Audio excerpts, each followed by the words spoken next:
We are thrilled that you're here to celebrate our Home Together campaign. This campaign, as you may already know, spans from April through May, and it pays tribute to our donors, our clients, and the heartwarming stories that unite us all through weekly live online events on our Facebook page. You can also catch a replay of our events, including today's live event on the Street Dog podcast. So today's event is very exciting. It is it's a continuation of our digital storytelling journey that celebrates that profound bond between pets and individuals experiencing homelessness. Our Home Together campaign, which we are right in the middle of, it really empowers our clients to share their experiences of receiving our services, and it celebrates the impact that our donors have on both pets and their people. So I'm really, really excited today because today we have a very special guest with us. And before I introduce that very special guest, drum roll, please. I want to say that our first ever Big Week of Giving is coming up. It feels like it's right around the corner. It is going on from May 25th to 31st, and our goal is to raise $50,000 from our amazing supporters to continue our mission of providing free veterinary care to pets of people experiencing homelessness. So, if today's conversation resonates with you, please go ahead and click the link in our show notes or go to bit.ly/hometogether2024 and play a part in helping to protect the bond between pets and people experiencing homelessness by giving us a little money, little donation. Because, if it wasn't for the incredible generosity of our donors, which we're going to dive into today with our guest, we would not be able to help as many pets and people as we do. And I will also add that our friends at Pretty Litter, a renowned health monitoring cat litter, will be matching all donations up to $15,000. So if you donate today, you can double your impact. All right. All right. I'm really excited that we're talking about impact and we're talking about donations because today we have Calen Smith with us, who is an SDC volunteer, an SDC donor, a certified vet tech, and I am just really excited to talk with Calen. We were already connecting a little bit behind the scenes, and learning a bit about what inspires Calen and kind of shine a spotlight on his Canine Coat Drive, which showcases the impact of community-driven efforts in supporting pets of people experiencing homelessness. So please stick with us. You're going to be learning how your generosity can unleash a huge difference in the lives of pets and their people. And we're going to be celebrating the power of kindness and innovation and collaboration, hopefully inspire our listeners to kind of go out there on their own, maybe collect some items or goods or hold a little fundraiser for an organization that is really near and dear to their heart, whether it's Street Dog or not Street Dog. So that's kind of the goal today. So welcome to the podcast, Calen. Oh, thank Pew, you. pew, Thank pew, you. Very excited to pew. be here. We're so happy to have you. I was complimenting Calen on his amazing beard, and I'm going to compliment him again on the pod. I usually keep my beard long, but I shaved it. I didn't want to pull focus away from Calen.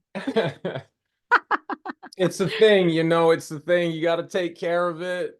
You got to groom it. You got to stroke it a little bit. I love it. I love it.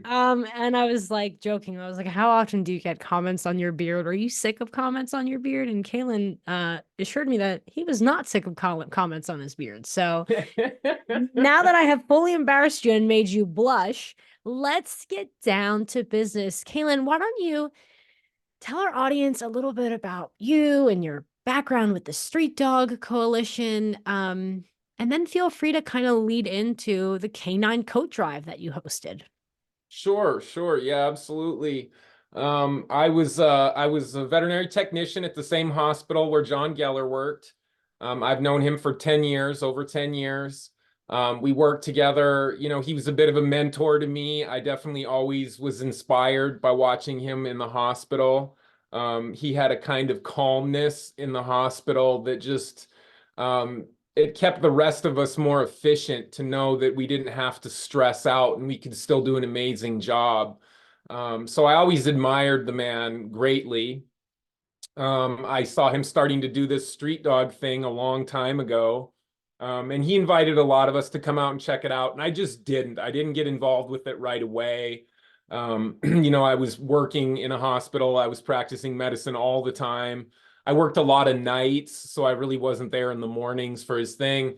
And then when I left the hospital and I kind of quit practicing vet medicine, I wanted an opportunity to still continue to use my skills and the population that he serves is very special to me. I can see the need there. So I got involved with him a few years ago, and I do it every Tuesday. I go to a street dog clinic every Tuesday in Fort Collins. Work with the volunteers. Volunteer a little bit at the clubhouse, trying to keep things clean, doing that kind of. It's wonderful to have an opportunity to give back and reach out because I feel blessed in a lot of the things that I have in my life. I'm very grateful for an opportunity to use my skills to help people that need it and appreciate it so much. They appreciate it so much. Um, I was homeless myself at times in my youth. I think it was kind of some drug addiction and stuff like that that led me towards homelessness. And that was in South Dakota, where people are literally dying if they don't have a warm house to stay in. It's deadly. It kills people. And the thing about it was, like, I had a dog, and I never pictured being homeless with my dog, but that was the scenario. When I lost my house, I was living on the street with my dog. And in the kind of perceived hopelessness that goes with drug addiction and homelessness, it was really difficult to pull myself together. And at times I didn't really see the point in trying to pull myself out of it. The perceived hopelessness of drug addiction had me wanting to give up. Mm. And I would look down at my little dog, Hoover, and I just adored that guy. And I knew he was counting on me to be there for him all the time, not just sometimes, not just when I could afford it or when I could pull it off. I had to show up for him every single day, all day long. And, I think that was a part of what kept me hopeful. That was one of the things that brought me back to having a purpose in my life. Even if I wasn't able to show up in good ways for myself, I had to continue to show up for him. Yeah. And I think it's one of the reasons that I didn't give up when I was out there. And yeah, just that continued daily love and connection, and purpose, I think is what's necessary to pull someone out of that kind of hopelessness. And I'm very grateful to have that dog. We were together for 15 years. Mm. He was euthanized in this home at 15 years old. We had a lot of great years together. So both the homeless community and those out there with animals really does speak to me. Mhm. That idea of that human animal bond, it's why I got into vet medicine in the first place. Wow. So the reality of it is that it seemed like a good fit for me to show up at the Street Dog Coalition. It seemed like a really good fit for me. Mm. Thank you so much um for your vulnerability, for sharing a bit about your own experience with us. I know I see we have a bunch of people tuning in on Facebook. And I know myself that a handful of the individuals tuning in themselves have lived experience the way that you do, and have cited their animals as being their inspiration for trying to get clean, for trying to find a roof over their heads. And it's to me, as cheesy as it sounds, maybe it's not cheesy. I always feel like there, we cross paths with certain people or certain animals for a reason. And sometimes these animals come into our lives when we need them, how we need them, why we need them, and we are changed forever because of our relationship with them. So I'm always really, really inspired to hear stories about individuals like yourself who have spent time experiencing homelessness and have, found themselves part of this like kind of like unlikely duo, themselves and their pet. And that pet really saves their life, and offers them, hope, like you said, during periods of time where they would otherwise be completely hopeless, right? Rightfully so. And I just want to thank you so much for sharing your experience with us. And yeah, that's just really resonated with me, and I know it will for our audience. And I want to give a shout out to everyone who's tuning in on Facebook. We're getting lots of excited comments. Katie Campbell's here. Celebrity Katie Campbell's here. Katie is the president of Red Rover, an amazing partner organization of ours. And she does not self-identify as a celebrity, but we like to make her feel like one. And we Cool. have John Mark, who is tuning in as well. John Mark is a huge supporter of ours. He's an advocate like yourself who has lived experience, and it's just yeah, we have a great crew today. So maybe you can share with us a bit, Calen, about this canine coat drive that you organized for the Street Dog Coalition, which I believe in an email you described as having one aspect of this canine coat drive was a doggy fashion show. We're making a hard pivot from Yeah, stories of impact, stories on the street to to doggy fashion show. yeah. So maybe you can share with us a bit about like how this idea came to be and why it was so important for you to collect dog coats and make sure they landed in the right hands. Well, sure. Yeah, like I said, I grew up in South Dakota where the winters are rough. The winters are terrible up there, and a coat can make the difference for a person that's out on the street, for somebody that doesn't have a warm home. Something like a coat can make such a difference. And I saw it in my community around me. I saw it when I was out on the street. I saw it when I was in my car. It's very visible, that kind of a need. And I think there's somebody is sawing outside. Tell me if that gets too noisy. I can't hear it at all. Okay, Zoom really filters out that background noise. So cool, cool. Well, yeah, so, and I feel like there's like two good ways to get into like charity or volunteering or donations. And one is to like consider a resource that you have and try to use it. And the other is to see a need and try to fill it. mm, And it's most successful when those two things happen at the same time, right? Like if I have a resource that I can give and then I see a need and it just matches up perfectly. And that's what Street Dog Coalition does so well. They bring professionals out to serve the people that need a professional the most. wow. Yeah. And that's kind of what I was trying to do. I saw a need, and then I tried to recognize how I could use my own personal skills and connections to try and fill that need efficiently and quickly. And it's not something that I did on my own. I did not donate 400 coats. I found the community around me, and I just got them to engage in our mission, Yeah. and that was the idea. I don't even have a printer on my computer, so somebody had to print up my flyers. Big shout out to Lisa for printing up our flyers. Thank you, Lisa. Yeah, absolutely, absolutely. Somebody I volunteer with every week. And she printed up some flyers, and I started going around to neighborhood vet clinics, and I started, getting them interested in our mission and asking them, most importantly, to share it on their social media account.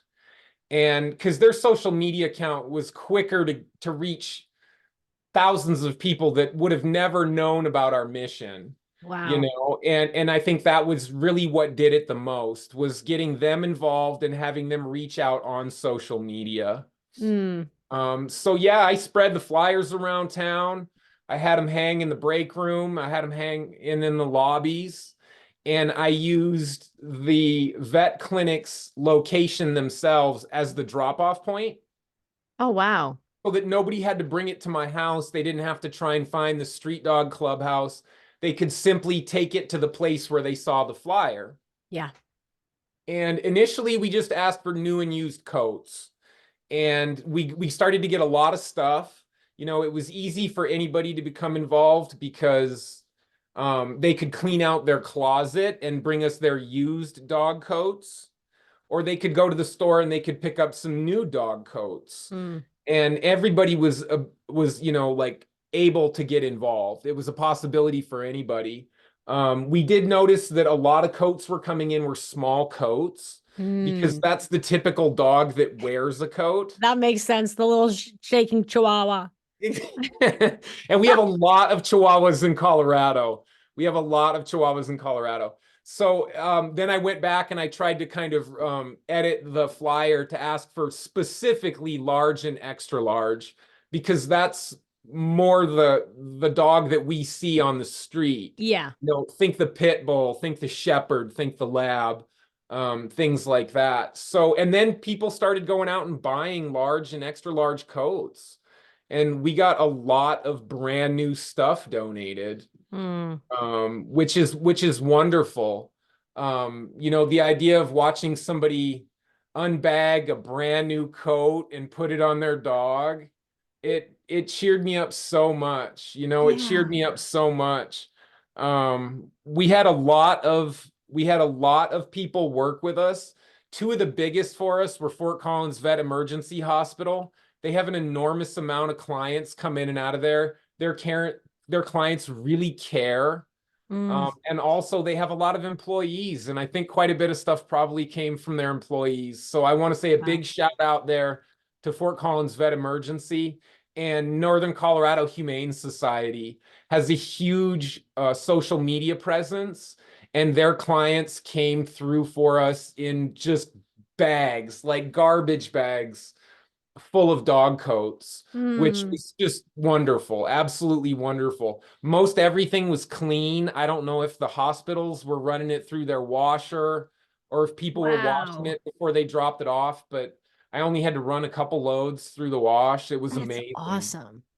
That's Yeah. awesome. And that's really exciting. And we have John Mark commented, and John Mark said that that keeping things really personal is the secret. John Mark says that he's returned home from walks with his dog, and he has found like coats in bags and boxes from individuals who know that John Mark, or and or his dog are in need of these donations, and it feels always very personal for him. And thanks, John Mark. And I also want to add that I think a lot of people, speaking of keeping it personal, I think a lot of people sometimes in their community identify problems and kind of like think about potential solutions, but maybe get discouraged because it feels like a lot of work and a lot of trying to do things you don't usually do, and you might not know how to do. And Yeah. what I'm hearing about your experience is that it all started by you simply speaking about our mission and speaking from the heart and keeping it personal and talking about,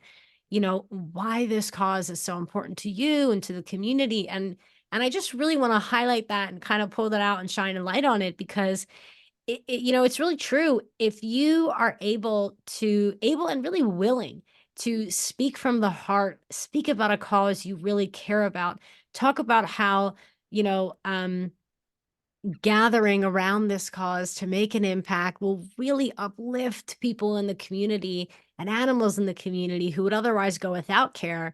You can really do anything. You can really start to collect a team of people who have the resources, who have the reach, who have the audience, who, share that passion. And if they don't, maybe inspire them to share that passion and realize how close this mission is to their own values. And once that ball starts rolling, there's no stopping it. So I just really appreciate how you noted that you saw a problem, and you spoke from the heart about how that problem could be solved. And like you said, you didn't even have a printer. Someone came in clutch for the printer. So that's really inspiring. Yeah, it's true. People really want to make a difference. People want to help, but we don't always know how. And if we can just find a way to give them an outlet, Yeah. and give them an Yeah. outlet, absolutely. And And work with people in the community that are already doing this kind of a work. Because that was after I'd collected all these it was 400 coats. It was 400 coats, which sounds like a lot. You'd think that would go on 400 dogs, right? But you have to think some of them are small coats. And if I'm looking at yeah. somebody with a large dog, then that coat's out, Yeah. or like a pink coat isn't going to go on a boy dog, God, like God forbid. well, God I forbid a mean, it's boy just dog looks you so wouldn't do it. fabulous. So it ends up being this thing where you need a lot of coats to Yeah. serve 200 dogs. Yeah. So we Yeah. had this huge amount of coats, and we needed to find ways to start distributing them to the community. Right. I reached out to my community again, and I'm kind of an outgoing guy. I was happy to drive around and talk to people. Like to me, I mean, it was something that I was already feeling passionate about. Now I just had to get out there and kind of that last step to get them onto the dogs. Mm, And I went to a lot of outreach centers, in Fort Collins, in Loveland, in Greeley. And I just started asking them to hand them out. yeah. We have our street dog clinic, which initially was my thought was I'm just going to hand them out at my street dog clinic. But we only have 10 dogs every week. And Yeah. I mean, that wasn't even a fraction of the people that I wanted to help, Right. So I had to find ways to reach more people. So I just went to outreach centers around my area and I started dropping them off, asking the people at the front desk to just, when they see a dog in need, dig through the bag and try and get them what they need. Yeah. And people on the street are so ready to try and help each other when they're out there. They know that they have a friend that needs a dog coat. Yeah. They know that they see somebody every morning when they go down for coffee or when they're getting, onto the bus, that they see people that they know that person needs a coat for their dog. Mm-hmm.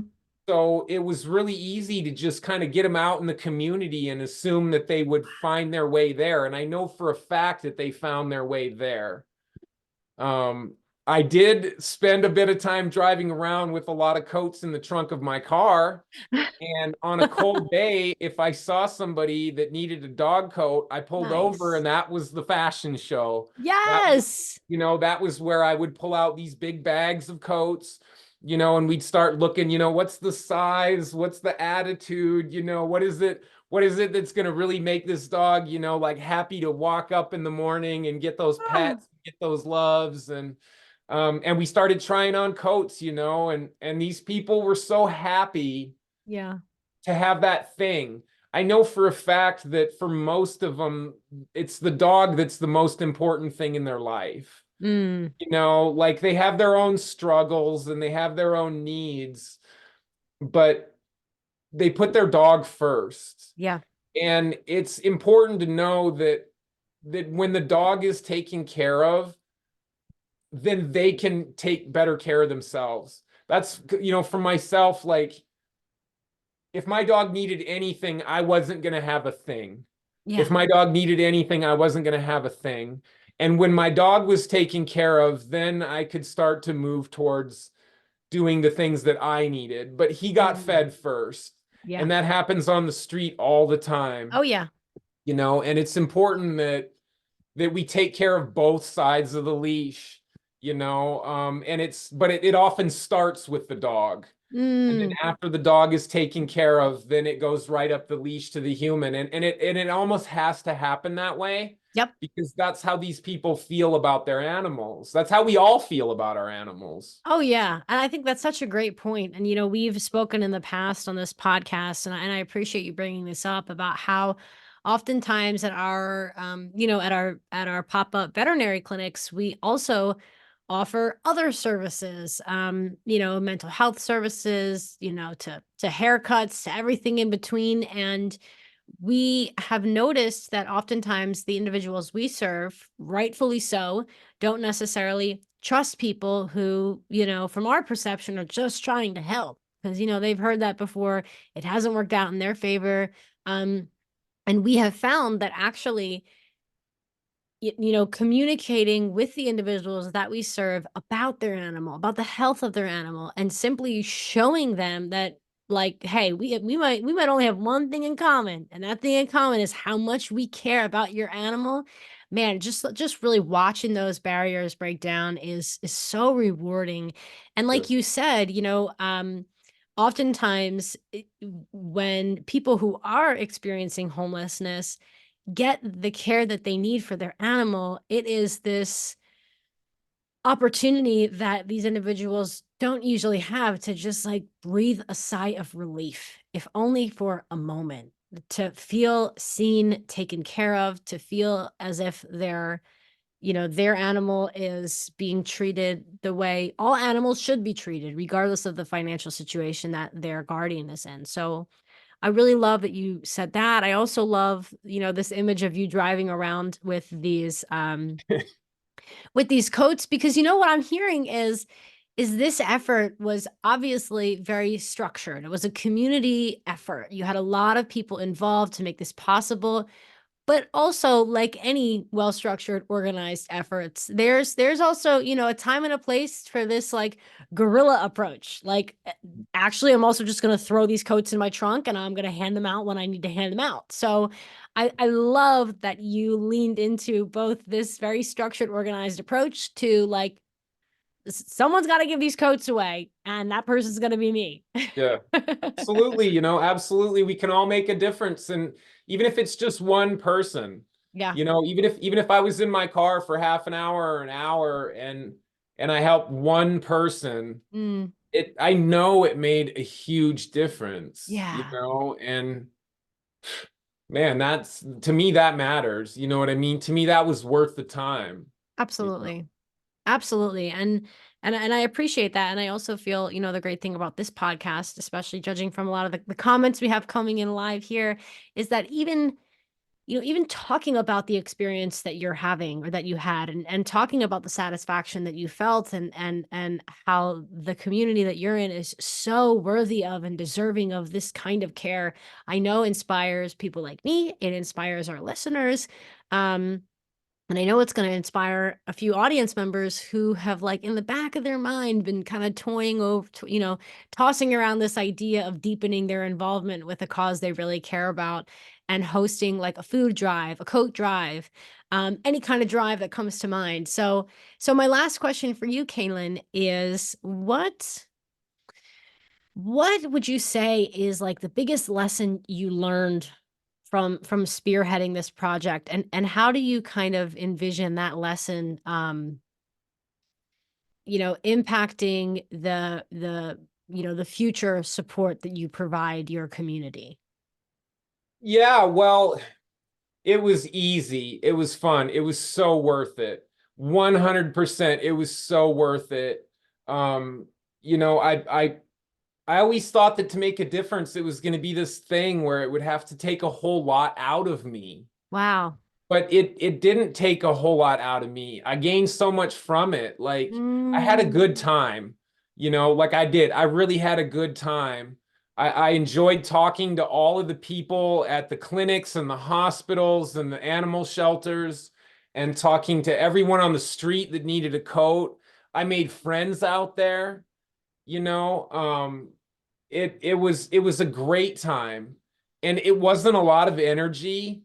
I did it in my spare time, like wow. literally. Like if I was coming home from somewhere on the south end of town, I would drop by a vet's office and drop off some flyers, or I would swing through and pick up some coats. Wow. Like I did it on my time, and it was, I don't know, it was an absolutely amazing experience. Yeah. And what I was surprised was is how much impact there was from so little like actual energy put in.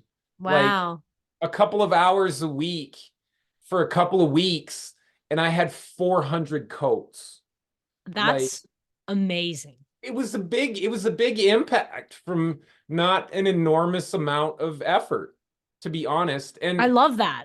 yeah, yeah, And I don't even know, I don't even know if you know this, but the name of our podcast episode is literally Generosity Made Easy Spotlight on Calen Smith's Canine Coat Drive Success. So nailed look it. at the way you just wrap that up for us. Nailed it. Yeah. Nailed it, booked it, Yeah, yeah. hired this man. Yeah, Um, whenever possible, yeah. engage the community to help out and spread the work out as far as you can spread the work, and Mm. let hundreds of people do a little bit to help one common mission, and the impact, it just goes for miles. That's awesome. I think that is such there's a lot of life advice in there as well, and just letting people help you, Yeah, because ultimately what and we have this philosophy at the Street Dog Coalition with our volunteers. It's like, yes, our volunteers and our donors, um they are giving their time, they are giving their money, they're giving their resources. But what we are giving them is an opportunity to make a lasting impact on their communities in regards to a cause that they really, really care about and that they may otherwise not have the resources to kind of facilitate. So I always have to remind myself, as a development director that's constantly asking people for donations, is the truth is that what I provide and what you provide and what the Street Dog Coalition provides is an opportunity for our supporters to like give a damn and make a difference. And yeah, isn't that what it's all about, right?